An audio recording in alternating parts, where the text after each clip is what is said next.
Each point on a wavefront acts as a secondary source of light, emitting light known as wavelets in all directions with the speed of light in the given medium.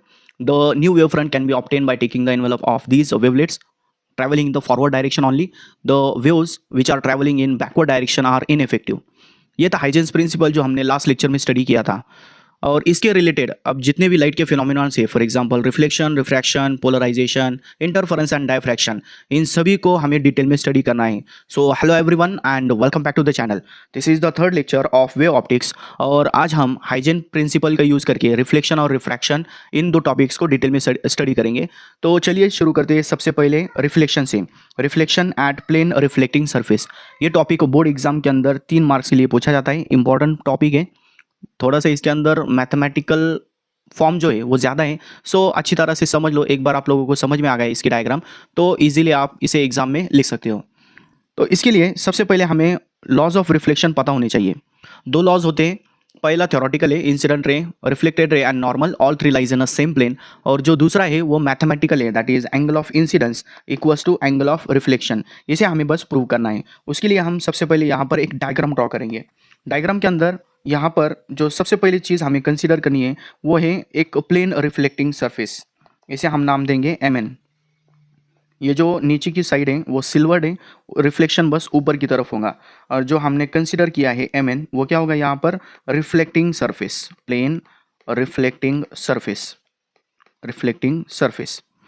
उसके बाद में यहाँ पर जो raise होंगे, light waves जो होंगे, अब हम यहाँ पर वेव्स बोलेंगे उसे, लाइट वेव्स जो होंगे वो पैरेलल बीम के फॉर्म में इस वेव फ्रंट के ऊपर which is perpendicular to the screen, हम स्क्रीन के ऊपर देख रहे हैं तो ये जो रिफ्लेक्टिंग सरफेस है ये स्क्रीन को परपेंडिकुलर है। इस तरह से कोई पेज स्क्रीन के ऊपर परपेंडिकुलर रखेंगे तो वो MN होगा। और जो रेज इसके ऊपर इंसिडेंट होने वाले हैं वो भी in the form of parallel raise, parallel raise एक बीम के फॉर्म में इसके ऊपर इस तरह से इंसिडेंट करेंगे इस प्लेन रिफ्लेक्टिंग सरफेस के ऊपर। जो बीम है, बीम ऑफ लाइट है, वो एक दूसरे को पैरेलल है। बुक के अंदर जो नोटेशन यूज़ किया गया है वही हम इसके अंदर भी यूज़ करेंगे। सो इसे डायरेक्टली हम R और इसे Q बोलेंगे, RN Q में भी 1-2 लेटर्स इधर उधर हो सकते हैं, देख लो आप। तो इसके अंदर सबसे पहले देखो, जब जो इंसिडेंट रे है, ये जो इंसिडेंट रे होगी इस तरह से इस रिफ्लेक्टिंग सरफेस पर आने वाली है। सबसे पहले हम इसका प्राइमरी वेव फ्रंट ड्रॉ करते हैं। वेव फ्रंट पैरेलल रेज है, पैरेलल रेज का वेव फ्रंट प्लेन होता है, प्लेन वेव फ्रंट होता है। तो इन दोनों लाइंस को, ये एक दूसरे को पैरेलल है, इन दोनों लाइंस को परपेंडिकुलर लाइन जो होंगी वो उनका वेव फ्रंट होगा। सो यहाँ पर एक परपेंडिकुलर लाइन यहाँ से मैं ड्रॉ कर लेता हूँ जो दोनों को भी परपेंडिकुलर है, दोनों को भी परपेंडिकुलर है। इसे हम नाम देंगे AB। इसे क्या नाम दिया है हमने, AB। तो यहाँ पर जो सेकंड टर्म है वो है AB। AB क्या होगा, AB is the primary wave front, उसे क्या बोलेंगे हम, primary wave front, primary wave front. Clear.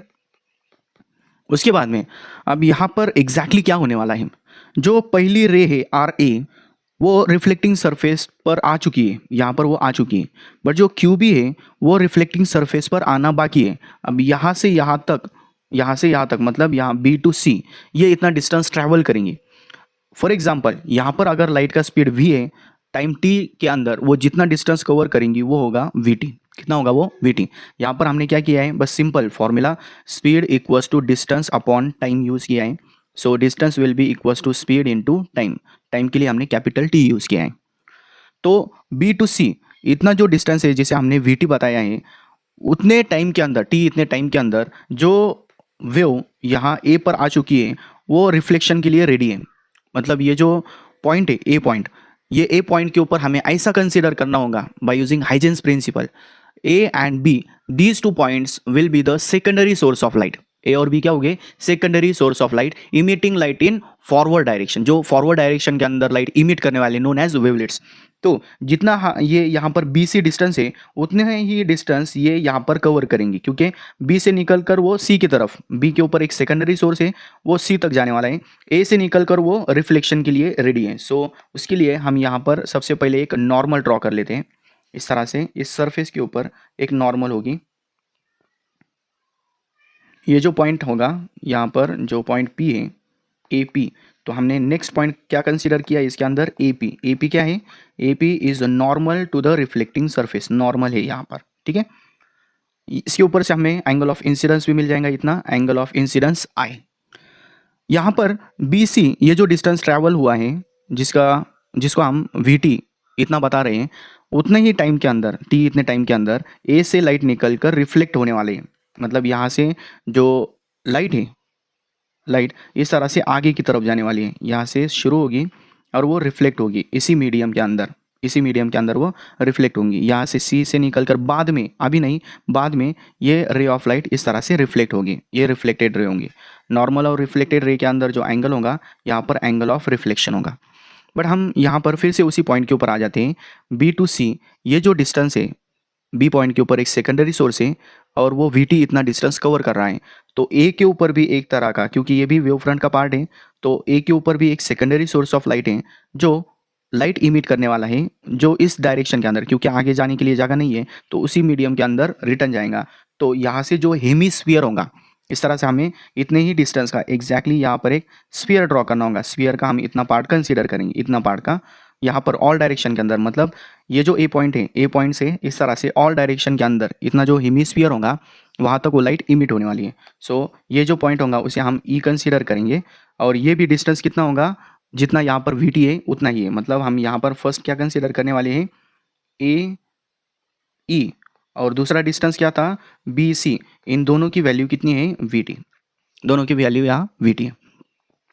इसके बाद में हमें यहाँ पर जो सेकेंडरी वेव फ्रंट है वो ड्रॉ करना है, और according to Huygens the secondary wave front can be obtain by taking the envelope of the secondary wavelets. ये जो वेवलेट्स है, जो एक E पॉइंट पर है और दूसरा कहाँ पर है, C पॉइंट तक, जो रे ऑफ लाइट इंसिडेंट हुई थी B से लेकर C डिस्टेंस ट्रैवल करने तक, ये जो A से निकल कर लाइट गई है वो E पॉइंट तक चले जाएंगे।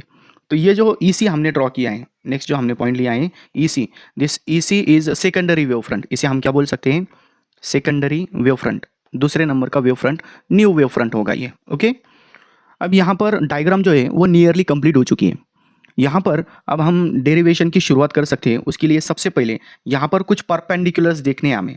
दो परपेंडिकुलर से देखो इस तरह से, AP is perpendicular to AC। AC के ऊपर कौन सी परपेंडिकुलर है, AP, और दूसरा AE is perpendicular to EC।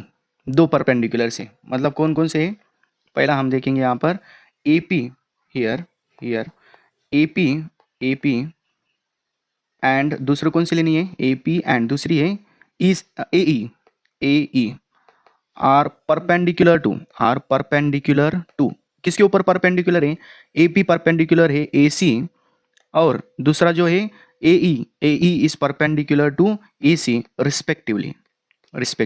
ये दो परपेंडिकुलर से देखो कौन कौन से बताए मैंने, इस तरह से ये दोनों, एक है AP is perpendicular to AC, और दूसरा है AE परपेंडिकुलर टू EC। अब इन दोनों के ऊपर से क्या होने वाला है, देखो अब ये जो पार्ट है ये जगह से हिलने नहीं वाला है, रिफ्लेक्टिंग सरफेस कहीं पर नहीं जाने वाली।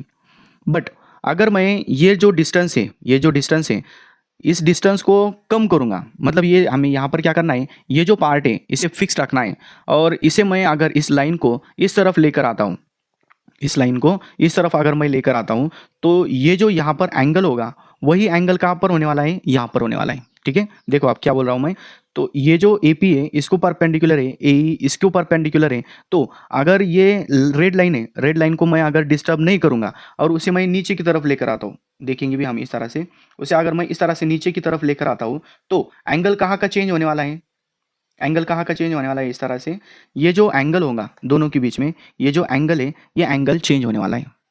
ठीक है, इस तरह से सॉरी यहाँ का जो एंगल है ये एंगल क्या होने वाला है, चेंज होने वाला है, क्योंकि रेड लाइन को हमने नीचे लेकर आए तो ये एंगल यहाँ पर क्या हो गया था, चेंज हो गया था। सो यहाँ पर PAE पहला एंगल कौन सा है, देयरफॉर ट्रायंगल PAE, और दूसरा एंगल कौन सा है, दूसरा एंगल यहाँ पर ACE है, दूसरा कौन सा है ACE। ये दोनों की वैल्यू सेम होगी, दैट इज R। ये होगा हमारा पहला पॉइंट। कौन कौन सा था समझ में आ गया, इस तरह से जो दो परपेंडिकुलर्स थे, दो परपेंडिकुलर का यूज करके ये एंगल R, तो ये एंगल भी हमने क्या दिखाया है, R दिखाया, दिस इज R। क्लियर।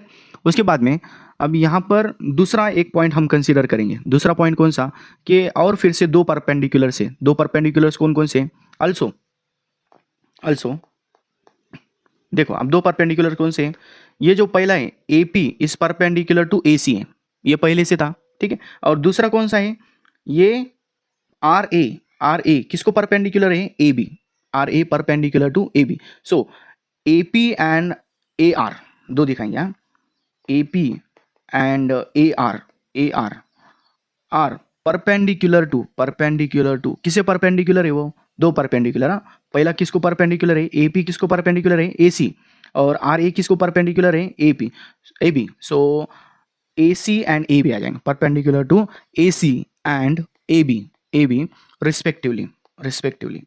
अब इसके ऊपर से क्या आ जाएगा, इसके ऊपर से क्या होगा, देखो, हाँ, इस तरह से। अब ये परपेंडिकुलर है और दूसरी ये परपेंडिकुलर है। अगर मैं ये एंगल चेंज करता हूँ, ये एंगल अगर चेंज करता हूँ तो उसकी वजह से यहाँ का जो एंगल है वो भी चेंज होने वाला है। मतलब ये एंगल अगर हम चेंज करेंगे तो उसकी वजह से ये एंगल क्या होगा, चेंज होगा, क्योंकि हम परपेंडिकुलर दिखा रहे हैं। अगर मैं इस लाइन को, व्हाइट लाइन को इधर लेकर आऊँगा तो ये जो ग्रीन लाइन है वो नीचे की तरफ जाएंगी, क्योंकि एक दूसरे को परपेंडिकुलर से परपेंडिकुलर चेंज नहीं होनी चाहिए। सो यहाँ पर जो एंगल होगा, कौन सा एंगल, ये एंगल भी कितना हो जाएगा, आई। कौन सा, ये जो पहला था एंगल आर ए पी, और दूसरा एंगल कौन सा है, यहाँ पर दूसरा एंगल है B A C, angle B A सी, दोनों की वैल्यू यहाँ पर सेम होगी, दैट इज आई। ठीक है, अब ये इक्वेशन थी हमारी फर्स्ट, ये इक्वेशन हो गई हमारी सेकंड। अब यहाँ पर आगे क्या करना है, आगे देखो, दो ट्राइंगल्स दिखेंगे हमें, दो राइट एंगल ट्राइंगल्स है, दो राइट एंगल ट्राइंगल्स कौन कौन से, एक है ए ई सी, इसके अंदर ये 90 डिग्री है, और दूसरा कौन सा है, ए बी सी, दूसरा कौन सा है, A B C, A E C and A B C in triangle A E C and A E C and A B C, triangle A B C, क्या क्या कॉमन है, क्या सेम है, वो देखना है हमें। यहाँ सबसे पहले देखो, दो ट्राइंगल्स हैं, दो ट्राइंगल्स के अंदर ए ई और बी सी, ये साइड कैसी है, सेम है, ए ई और बी सी क्या है, इसके अंदर सेम है, A E is equals to B C, और दोनों की वैल्यू क्या ली थी हमने, वी टी, ये हम पहले देख चुके हैं। उसके बाद में दोनों में हाइपोटेनियस कॉमन है, the both triangles have common hypotenuse, ठीक है, दोनों की हाइपोटेनियस भी क्या है, कॉमन है। कौन से हाइपोटेनियस इसके अंदर, ए ई सी, इसके अंदर ए सी है, ए बी सी, इसके अंदर भी क्या है, ए सी है। ठीक है, उसके बाद में एक एंगल यहाँ पर सेम है, दैट इज 90 डिग्री, दोनों में क्या है, 90 डिग्री एंगल सेम है, एक साइड सेम है, हाइपोटेनियस सेम है, और यहाँ पर एक एंगल 90 डिग्री है। तो ये जो ट्राइंगल्स होंगे वो कॉन्ग्रुएंट होंगे, वो क्या होंगे, कॉन्ग्रुएंट, और उसकी वजह से ये जो एंगल है यहाँ का बी ए सी और बी सी ए, कौन सा बी ए सी और दूसरा बी सी ए, ये दोनों भी कैसे होंगे, यहाँ पर इक्वल होंगे। मतलब कौन कौन से एंगल बताए थे हमने, देयरफॉर एंगल कौन सा था, B A C, B A C must be equals to, B A C किसकी इक्वल होगा, बी ए सी ई के, एंगल ए सी ई के इक्वल होगा। तो अब यहाँ पर हम दोनों भी, ये जो इसे भी हम थर्ड इक्वेशन कंसीडर करेंगे, तो यहाँ पर 1, 2 और 3, ये 3 इक्वेशन के ऊपर से क्या मिलेगा, यहाँ पर देखो बी ए सी की वैल्यू कितनी है, आई है, और ए सी ई की वैल्यू कितनी है, ए सी ई की वैल्यू आर है। So we can say that from 1, 2 and 3 angle I is equals to angle R. So angle of incidence equals to angle of reflection, which is the law of reflection mathematical form के अंदर। तो ये जो derivation है इसके अंदर यहाँ पर ये तो प्रूव हो गया। उसके बाद में हम ज्योमेट्री जो फिगर की है उस फिगर के ऊपर से हम ये बोल सकते हैं क्या, incident ray, reflected ray and normal, all 3 lies in a same plane. मतलब हम इसके अंदर और क्या ऐड कर सकते हैं, from geometry of figure, from geometry of figure we can say that incident ray, पहली कौन सी है, इंसिडेंट रे, उसके बाद में है reflected ray and normal, all 3 line in a same plane, lies in same plane. ये उसके ऊपर से हम बोल सकते हैं। यहाँ तक जो पार्ट है इसके ऊपर से हमारा डेरिवेशन यहाँ पर कंप्लीट हो जाता है। तो इतना पार्ट अगर एग्जाम के अंदर आप लिखते हो तो आपको 3 मार्क्स मिल जाएंगे। यहाँ पर बस शुरुआत में जो डायग्राम का एक्सप्लेनेशन है वो ऐड करना होता है। डायग्राम के एक्सप्लेनेशन के लिए आप ये 3-4 जो पॉइंट्स है उसका यूज़ कर सकते हो। क्या बोलना है इसके अंदर, एक्सप्लेनेशन क्या होगा, consider a plane beam of light wave incident on plane reflecting surface MN consider that RA and QB are the incident rays. We can draw the primary wavefront AB which is perpendicular or plane. उसके बाद में यहाँ पर उस जो आगे का part है उसके अंदर in time T capital T the rays travels a distance V T from B to C. So B C equals to कितना लेना है वी टी. इस तरह से हम इसका शुरुआत का एक्सप्लेनेशन बोल सकते हैं. और बाद में हमें ये जो पार्ट है उसके अंदर ये दो परपेंडिकुलर्स दिखानी है, उसके ऊपर से एंगल सेम होगा. उसके बाद में दो triangles right angle triangle consider करने के बाद में उसके अंदर कॉमन हाइपोटेन्यूज एक साइड इक्वल कॉन्ग्रुएंट एंगल दिखाने के बाद में हम यहाँ पर angle of incidence equals to angle of reflection बता सकते हैं. सो उम्मीद है आप लोगों को ये टॉपिक अच्छी तरह से क्लियर हो गया. ये जो पार्ट है मैं लिंक कमेंट्स के अंदर एक लिंक होगी उसके ऊपर क्लिक करूँगी तो आप लोगों को ये नोट्स मिल जाएंगे. इसके अंदर थोड़ा सा ईजी होगा आप लोगों को, बुक के अंदर थोड़ा सा ज़्यादा एक्सप्लेनेशन है. ठीक है, उसके बाद में हम इसका सेकेंड पार्ट देखेंगे. सेकेंड पार्ट है number 2 refraction of light. Second point लेंगे हम refraction of light using Huygens principle. Refraction का पॉइंट जो है वो हाइजेंस प्रिंसिपल का यूज़ करके हमें प्रूव करना है. फिर से यहाँ पर हम एक डायग्राम ड्रॉ करेंगे. डायग्राम को फिर से अच्छी तरह से समझ लो. इस तरह से एक प्लेन सरफेस है which is dividing to different medium. यहाँ पर दो मीडियम से, ऊपर होगा मीडियम फर्स्ट, यहाँ पर मीडियम फर्स्ट है और नीचे यहाँ पर मीडियम सेकेंड है. मीडियम सेकेंड ऊपर रेयर मीडियम है, नीचे की तरफ डेंसर मीडियम है. ऊपर का जो मीडियम है उसका रिफ्रैक्टिव इंडेक्स N1 है, नीचे का जो मीडियम है उसका रिफ्रैक्टिव इंडेक्स N2 है. यहाँ पर रिफ्रैक्शन की भी दो लॉज होते हैं. पहला law incident ray refracted ray and normal all three lies in a same plane, theoretical है. और दूसरा जो होता है उसके अंदर N1 sin I equals to N2 sin R. ये स्नेल्स लॉ होता है जो मैथमेटिकल फॉर्म में होगा वो हमें यहाँ पर डिराइव करना है. ठीक है, सो यहाँ पर सबसे पहले या इसके अंदर पैरेलल बीम ऑफ लाइट हम दिखा देंगे इस तरह से. Just 1 minute. इस तरह से पैरेलल बीम में जो इस सरफेस के ऊपर इंसिडेंट होगी, पैरेलल बीम ऑफ लाइट इस तरह से इंसिडेंट होगी. इंसिडेंट होने के बाद में इसे हम नाम देंगे A डैश B डैश. सबसे पहले नाम देंगे इसके अंदर A डैश B डैश. नीचे की तरफ जाते समय इसका मीडियम क्या हो रहा है, चेंज हो रहा है. सो मीडियम चेंज होने की वजह से ये जो रे ऑफ लाइट है वो रिफ्रैक्ट करेंगी. जो उसका ओरिजिनल पाथ है उसे छोड़कर दूसरे पाथ को वो चूज़ करेंगे, वहाँ पर उसे फॉलो करेंगे. सो इस तरह से यहाँ पर रिफ्रैक्शन होगा. अब रिफ्रैक्शन के केस के अंदर यहाँ पर सबसे पहले हम नॉर्मल्स ड्रॉ कर लेते हैं. दोनों जगह पर नॉर्मल की ज़रूरत होगी. इस तरह से एक मैं नॉर्मल ड्रॉ कर लेता हूँ. ये होगा हमारा नॉर्मल फर्स्ट सरफेस के ऊपर. इसी तरह से सेकंड सरफेस के ऊपर भी नॉर्मल होगा ये. ठीक है, इसके बाद में जो रे ऑफ लाइट है, इंसिडेंट रे ऑफ लाइट है, उसका हम प्राइमरी वेव फ्रंट ड्रॉ कर लेते हैं. Primary wave front. So primary wave front किस तरह से होगा, ये दोनों लाइन्स को परपेंडिकुलर लाइन, ये जो दोनों लाइन्स को परपेंडिकुलर जो लाइन होगी उसे हम AB बोलेंगे. क्या बोलेंगे, AB will be the primary wave front और इंसिडेंट वेव फ्रंट. यहाँ पर जो हमने AB कंसीडर किया है, AB क्या है, इंसिडेंट वेव फ्रंट.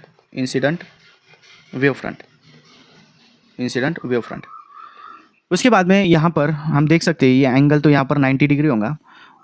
उसके बाद में अब यहाँ पर जो B से लेकर C तक का ये जो डिस्टेंस होगा B टू C, यहाँ पर रे ऑफ लाइट क्या करेंगी, B to C distance travel करेंगी. फिर से हम यहाँ पर क्या करेंगे, speed equals to distance upon time लेंगे. तो time equals to distance equals to कितना होगा, स्पीड इनटू टाइम होगा. तो यहाँ पर B टू C होगा उसे हम VT बोलेंगे. क्या बोलेंगे, VT. अब सेम टाइमिंग के अंदर जब मीडियम चेंज होगा, मीडियम अगर चेंज होता है तो वहाँ पर स्पीड ऑफ लाइट चेंज होता है. रेयरर मीडियम में स्पीड ज़्यादा होगा, इसीलिए हम यहाँ पर स्पीड को V1 से दिखाएंगे. फर्स्ट मीडियम में स्पीड V1 है और सेकंड मीडियम जो होगा जब B टू C जो डिस्टेंस ट्रैवल होने वाला है, जितने टाइम के अंदर होने वाला है उतने ही टाइम के अंदर रे ऑफ लाइट ये जो A पॉइंट पर पहुँच चुकी है वो कुछ डिस्टेंस ट्रैवल करेंगी, वो इतना होगा. बट सेकंड मीडियम में वो डिस्टेंस कम होगा, उसे हम V2T इतना दिखा सकते हैं. टाइम सेम है बट लाइट का स्पीड क्या है यहाँ पर डिफरेंट है. ठीक है, उसके बाद में हमें सेकेंडरी वेव फ्रंट अगर ड्रॉ करना होगा तो सेकेंडरी वेव फ्रंट कहाँ होगा, each point on a primary wave front acts as a secondary source of light. So यहाँ पर जो A पॉइंट था, A पॉइंट के ऊपर जो सेकेंडरी वेव थी वो कहाँ तक चली गई है, V2T तक. और B के ऊपर जो पॉइंट था जो सेकेंडरी सोर्स होगा वो C तक जाने वाला है. A के ऊपर जो था वो यहाँ तक गया रेड लाइन तक, और B का जो था वो C पॉइंट तक चले गया. तो जो नया वेव फ्रंट होगा, न्यू वेव फ्रंट होगा, ये दोनों में से पास होगा इस तरह से.